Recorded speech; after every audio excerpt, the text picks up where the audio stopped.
हमें मनुष्य देह मिलना, वृंदावन धाम का दर्शन, सानिध्य, आश्रय, वास, प्रिया प्रीतम की रसोपासना, रसिकों का संग, ये सब प्रमाण है कि हमारे ऊपर बहुत हरि कृपा है। बस ये दुष्ट मन, ये इंद्रियां भगवत कृपा का आश्रय न लेकर ये विषयों का आश्रय लिए हैं। इसी से भजन करते हुए भी भगवदानंद की अनुभूति नहीं हो रही। हमारा मन, हमारी इंद्रियां हमको धोखा दे रही हैं। मित्र का रूप दिखाकर शत्रुता का वर्ताव कर रहे हैं। जहां हमें मुक्त होने के लिए पूरा अवसर मिला, वहां ये हमें बांध रहे विषयों में और ऐसा अनुभव करा रहे कि मैं इन भोगों के बिना नहीं जीवित रह सकता। बस यही कमजोरी, यही अज्ञानता, यही विवशता हमें बार बार जन्म मरण के चक्र में डाल रही है। जानते हुए भी हम इनका विरोध नहीं कर पा रहे, क्योंकि हमारे अंदर नाम जप नहीं है, हमारे अंदर भगवत स्मृति अखंड तैल धारावत नहीं चल रही। इसलिए कुमार्गगामी प्रवृत्तियां हम पर हावी हैं और हमको सतमार्ग से विमुख कर रही बार बार। पर हमें हारना नहीं है। बात ध्यान से सुनिए। अनंत जन्मों से हमको ये परास्त करते चले आ रहे हैं, पर इस जन्म में हमारे ऊपर विशेष कृपा है कि हमारे सहयोगी हरि रूप गुरुदेव, गुरुदेव रूप हरि हैं। अब हम सैकड़ों बार हारते हुए भी नहीं हारेंगे। हमारा मन, हमारी इंद्रियां ये हमें बार बार परास्त कर रही, लेकिन हम निराश नहीं होंगे, हम उदास नहीं होंगे, हम आगे बढ़ेंगे। उपासक अगर थोड़ी भी निराशा ले आया भगवत मार्ग से, तो वो घाटा होगा जो किसी भी तरह पूरा नहीं किया जा सकता। हम अजितेंद्रिय हैं, अपराधी हैं, नीच हैं, माना, पर हम इतने में बने नहीं रहेंगे। हम आखिरी श्वास तक प्रयास करेंगे कि हम अपने गुरुदेव और हरि के अनुकूल चलकर उनको प्रसन्न कर लें। कैसी भी विपत्ति आवे, कैसी भी परिस्थिति आवे, साधक को उत्साहहीन तो कभी होना ही नहीं। ये हमारी प्रार्थना मान लीजिए, क्योंकि ये साल दो साल का खेल नहीं है। ये अनंत जन्मों से हमारा गलत अभ्यास रहा है। साल दो साल से, 4 साल से तो भजन मार्ग में लगे हैं। इसलिए पूर्वाभ्यास भगवत महत्व को लघु करके विषय महत्व बढ़ा देता है और हमें गलत आचरणों में, गलत चिंतन में, गलत वार्ता में ये हमें फंसा देता है। ये बड़े बड़े ज्ञानियों की बात कर रहे हैं, अपने तो अज्ञानी हैं। इसलिए पहली हमारी प्रार्थना स्वीकार करो कि तुम्हें कभी भी किसी भी स्थिति में निराश नहीं होना। क्यों छुपाएं? सारी गलती हमारी ही नहीं है, आपकी भी है। हे प्रभु, हे शरणागत वत्सल, अगर हम फिसल कर गिर रहे हैं तो उस समय आप कहां थे? बाद में तो डांट लगाते हैं, उस समय आप कहां थे? उस समय आप बचा लेते। जैसे गिरते हुए बालक को मां संभाल लेती है, तो नाथ, अब आप कह रहे हैं तो सारी गलती हम मान रहे हैं कि हमारी गलती, पर इसमें आपकी भी है। आपका मैं वचन से ही सही, झूठा ही सही, पर आपका शरणागत तो हूं ना, तो आप मुझे बचाएं। मेरी इंद्रिय मन के भोगों की विवशता देख करके आप सह रहे हैं, इसीलिए हम पर हावी हैं। नहीं, जिस दिन आप अपनी दृष्टि से देख लेंगे तो किसी की ताकत नहीं कि हमारी वैष्णवता को, हमारी साधुता को, हमारी शरणागति को कलंकित कर सके। सीम की चाप सके को तासु, बड़ रखवार रमापति जासु। आप बड़े रखवारे हैं, फिर मेरी दुर्दशा है, आप क्यों नहीं देख रहे हैं? नाथ, हमारा आपका संबंध है, संबंध रहेगा, संबंध था, इसे ये इंद्रिय विलासिता या मन विलासिता तोड़ नहीं सकती, ढक भले सकती है। कुछ दिन के लिए कोहरा जैसा लाकर ढक सकती है, लेकिन तोड़ नहीं सकती। प्रभु, अब चाहे लाख बार हमारी निंदा हो, अपमान हो, तिरस्कार हो, हम आपको नहीं छोड़ पाएंगे। बस इतनी बात हमको समझनी है। हम क्यों उत्साहीन हो? आप चाहते हो नहीं, आप देख लो, फिर हमें और कोई देख सके ऐसा पैदा ही नहीं हुआ कोई प्रभु। तो हमें अपने प्रभु से भी बात करनी है, प्रभु से प्रार्थना करनी है, और जो हमारी उद्दंडता है उसे छोड़ने का प्रयास करना है। हमें निरुत्साहित नहीं होना। आप अलग हैं, इंद्रिय और मन अलग है, इनका खेल आप नहीं समझ पा रहे हैं, इसलिए तदात्म भाव से स्वीकार करके आप दोषी हैं। अगर साक्षी भाव रहना सीख जाते तो ये गिरा नहीं पाते। इसलिए हर उपासक को कभी गर्व नहीं करना चाहिए, और किसी उपासक की दयनीय स्थिति में हंसना नहीं चाहिए, क्योंकि आप कोई सिद्ध नहीं हो गए। कभी भी घूम सकता है चक्र, किसी के भी ऊपर घूम सकता है और सब फैले गिरोगे।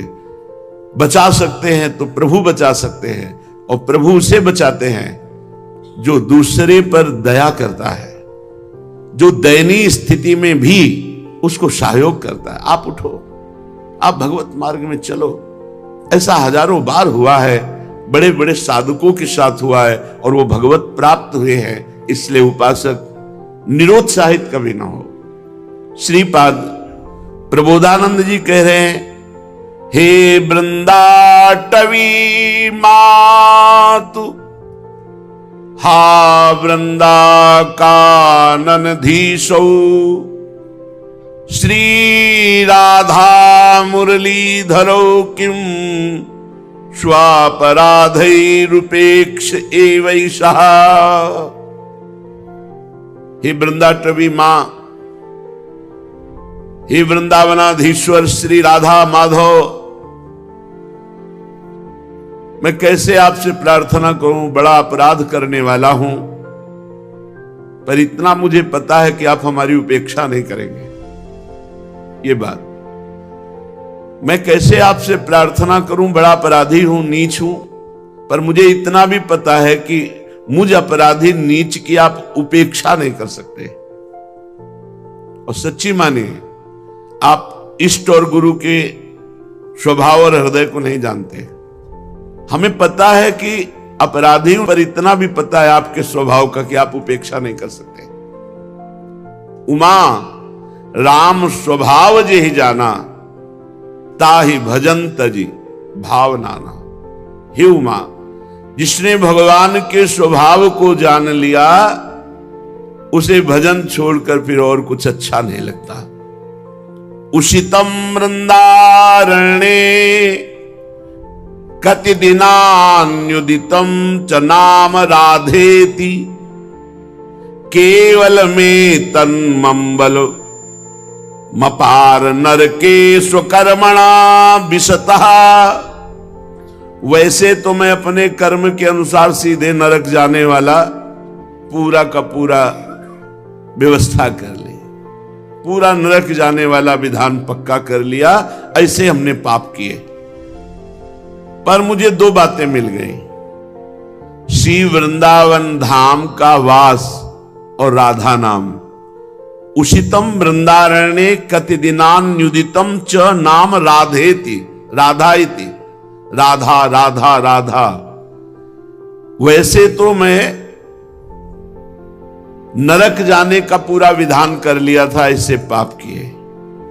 3 है नरक के द्वार, कामः क्रोधः तथा लोभः तस्मादेत्रयम् त्यजेत्। ये त्रिविधम नरकस्येदम द्वारम नाशन मात्मनः। ये हमारा कल्याण करने वाले, दुर्गति पहुंचाने वाले, नाश करने वाले बड़े भयानक दोष है। काम, क्रोध और लोभ।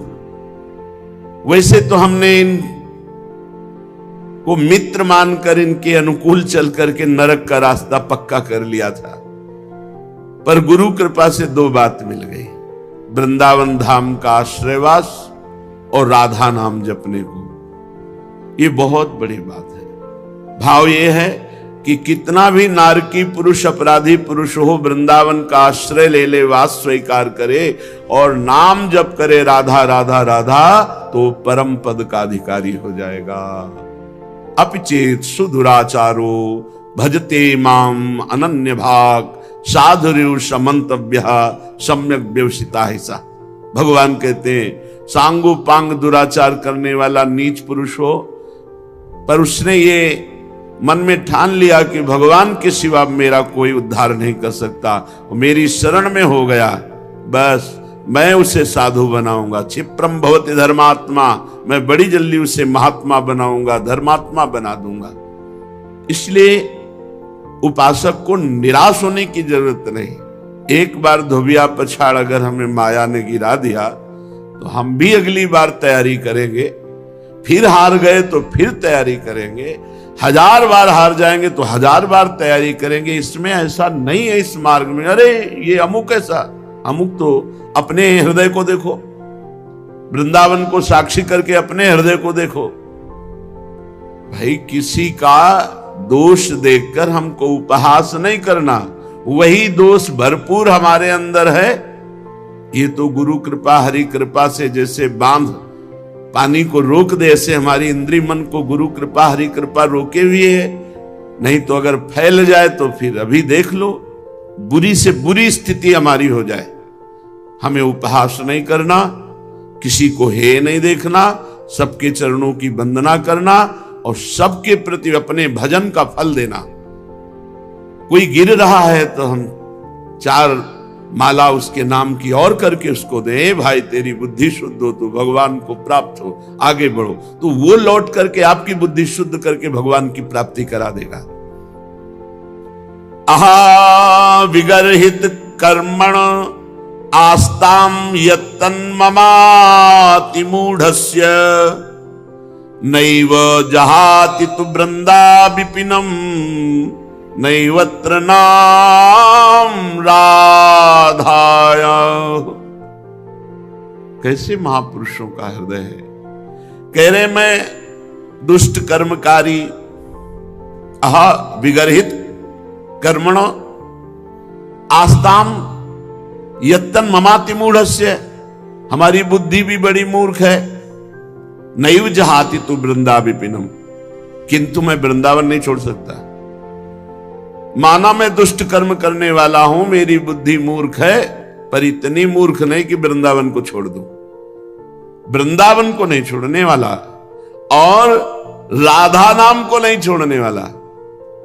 जिह्वा से राधा नाम जपूंगा और शरीर को वृंदावन में पात करूंगा तो निश्चित भगवत प्राप्ति हो जाएगी, निश्चित। कल एक भक्त पूछ रहे थे एकांतिक में कि आपने कहा एक बार वृंदावन आ जाओ, दुर्गति नहीं होगी, कल्याण हो जाएगा, तो आ गया। 2 साल से सत्संग सुन रहा हूं, अब एक बार आया हूं और पता नहीं आ पाऊं कि ना हो, कल्याण हो जाएगा ना हमारा पक्का, आपने कहा था सत्संग में। तो देखो, एक बार वृंदावन आने का तात्पर्य है कि आप आकर के सत्संग सुने, बिहारी जी के दर्शन किए, रज में लौटे। अब आपके द्वारा कुमार्गगामी प्रवृत्तियों से जो होने वाले पाप कर्म है, अब वो नहीं होने चाहिए। अब लो नशानी अब ना नशे हो। वृंदावन आ गए हो एक बार वृंदावन, तो तुम्हारा परिवर्तन होना चाहिए जीवन का। ऐसा नहीं कि आप वृंदावन आ गए फिर वही पापाचरण और आप सोचो कि हमको विमान आएगा या दिव्य पार्षद। उसके लिए आपको विचार करना है। अगर भजन नहीं करोगे तो अपराध बन जाएगा, बुद्धि फिर अपराध कर देगी। अपराध करने पर वैकुंठ से जय और विजय 3 जन्म के लिए दैत्य भाव को प्राप्त होते हैं। आप एक बार वृंदावन आ गए फिर अपराध कर रहे हैं, तो हम कैसे आपको कह दें कि आप भगवत प्राप्त हो जाएंगे। एक बार वृंदावन आ गए और ये नियम ले लिया, अब लो नशानी अब ना नशई हो, और राधा नाम जप करो, अब वादा करते हैं पक्का भगवत प्राप्ति हो जाएगी। राधा नाम नैवात्र, अन्यत्र कहीं ऐसा नहीं कि आपको राधा नाम जपने की प्रेरणा मिले या राधा नाम सुनने को मिले। अगर कहीं सुनने को और जपने की प्रेरणा मिल रही तो कोई वृंदावन का संबंधी है या किसी रसिक से उसका संबंध है या वो रसिक है, अन्यथा नैवात्र राधा नाम ये बड़ा अमृत रस है, पराविद्या है। हमें जिह्वा से राधा नाम नहीं छोड़ना और कोशिश करो शरीर से कोई पापाचरण ना हो। इसीलिए कोशिश शब्द कह रहे, प्रयत्न करो। ऐसा हम ये नहीं कह रहे कि आज के बाद तुम कर ही नहीं पाओगे, क्योंकि दृढ़ नियम ले, कुछ दृढ़ नियम काम नहीं करते। जब मन अपनी विलासिता में उतरता है उस समय केवल भगवान से प्रार्थना, उन्हीं से विनय, यही काम में आता। नहीं किसी का भी बस नहीं, काहू को बस नाए, जो कछ होए सब तिहारी कृपा से बिहारी बिहारिन। अगर कोई ठीक से चल रहा है तो बिहारी जो बिहारिन जो की कृपा से चल रहा, काहू को बसना है, काहू को बसना है। ये देखो युद्ध है, ऐसा नहीं कि सर्वदया विजयी ही होता है, परिणाम में तो विजयी होगा जो भगवद आश्रित है। पर लड़खड़ा जाना, गिर जाना, ये सब होता है। इस मार्ग में ऐसा नहीं है कि अरे बस वही एक पैदा हुआ है जो गिर सकता है और तो कोई पैदा ही नहीं हुआ। नहीं, यहां बलवान इंद्री ग्रामो विद्वानम अपि कर्षति। इंद्रियां इतनी बलवान हैं, बड़े बड़े विद्वानों को भी भ्रष्ट कर देती हैं अगर चूक हो जाए तो। इसलिए वृंदावन का आश्रयवास कभी न छोड़ो, राधा नाम का रटना मत छोड़ो और प्रभु से लड़ना मत छोड़ो। लड़ो, भोग आपको लगाएंगे, आरती आपकी करेंगे, दुलार आपसे करेंगे, सर्वस्व आपसे है तो झगड़ा किससे करेंगे? आपसे ही करेंगे। अब हम किसके पास जाएं? हम में सामर्थ्य नहीं है कि हम इंद्रिय और मन की चालों से बच पावें। तो इसीलिए तो भयभीत होकर आपकी शरण में आए हैं, इंद्रिय और मन से। और कोई भय नहीं जगत में, इंद्रिय और मन के द्वारा प्रकट किया हुआ सारा भय है। और आपने कहा है जो सभी तावा सरनाई रखियो ताई प्राण की नाई। तो महाराज मैं भयभीत हूं, अपनी इंद्रिय और मन से भयभीत हूं और किसी से नहीं। पता नहीं कब कहां फंसा दें, कौन सा ये खेल खेल ले। इसलिए नाथ मैं आपकी शरण में। हमें लड़ना भी पड़ेगा प्रभु से। नाथ कहां जाऊं, किसके पास जाऊं? आप जैसा उदार और सामर्थ्यशाली कोई त्रिभुवन में हो तो आप हमें संकेत करो, हम उसकी शरण में जाएं। जितने पति थे उन सबको पावन करने वाला आपने बना दिया। तीर्थी कुर्वन्ति तीर्थानि। तो महाराज उन्हीं पतितों की पंक्ति में मैं भी हूं, आप कृपा करो। तो कभी कभी अपने प्रभु से प्रार्थना करें, कभी कभी थोड़ा सा मान भी करें। किससे मान करेंगे? हम आप ही से करेंगे। झूठे से ही सही, कह तो रहा हूं कि मैं आपका हूं, तो आप संभाल लो सच्चाई से। पक्का पक्का वो ऐसा संभालेंगे, करो सद्य ते साधु समाना। वो अपने जनों को बहुत अच्छी तरह से संभालना जानते हैं। हाँ, आज्ञा पालन की चेष्टा करोगे तो दुलार पूर्वक संभाल देंगे। सच्ची मानिए वो संभाल तो लेंगे। साम दाम और दंड भेद से सीधे रास्ते लाऊं, नकली से बनाऊं असली, बना तो लेंगे, पक्का विश्वास है। पर धैर्य रखो, धैर्य रखो, नाम जप करो, भगवद आश्रित रहो। कैसी भी परिस्थिति आ जाए आंचल मत छोड़ना।